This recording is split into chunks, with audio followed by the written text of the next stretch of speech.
రైతుల్ని ప్రకృతి సేద్యం దిశగా ప్రోత్సహించాలి. అధికారులకు సీఎం చంద్రబాబు దిశానిర్దేశం. త్వరలో 2000 ఇళ్ల పట్టాల పంపిణీ. మంగళగిరి అభివృద్ధిపై మంత్రి లోకేష్ సమీక్ష.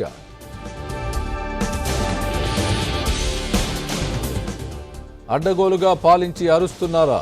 వైసీపీకి భయపడేది లేదన్న పవన్ కళ్యాణ్. మళ్లీ రెచ్చిపోయిన రోజా ప్రజా ప్రతినిధులపై ఘాటు వ్యాఖ్యలు.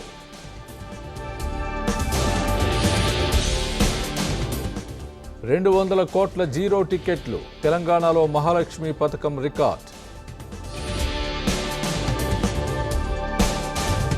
జేపీ నడ్డాను కలిసిన రామచంద్రరావు. తెలంగాణ రాజకీయాలపై చర్చ.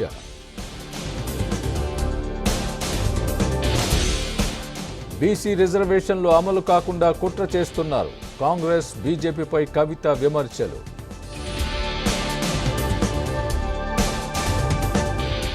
సిఐడికి సహకరించని జగన్మోహన్ రావు. హెచ్సీఏ అక్రమాల కేసులో ముగిసిన కస్టడీ. టీటీడీలో అన్య మతస్థులపై చర్యలు తప్పవు. తేల్చి చెప్పిన పాలక మండలి. విశాఖ బీచ్లో అయోధ్య సెట్పై వివాదం.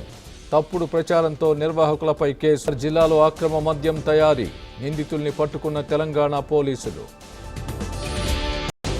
భాషాభిమానం చాటుకున్న భద్రాద్రి యువకుడు. కోయ భాషలో పెళ్లి శుభలేఖ.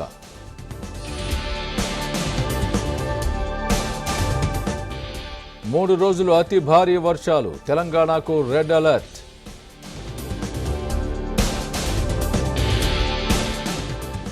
బంగాళాఖాతంలో ప్రవేశించిన విఫా. ఏపీలో భారీ వర్షాలు.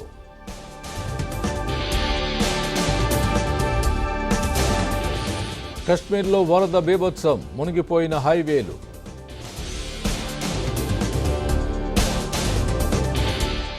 మరమ్మతులు చేసిన బ్రిటిష్ ఇంజనీర్లు.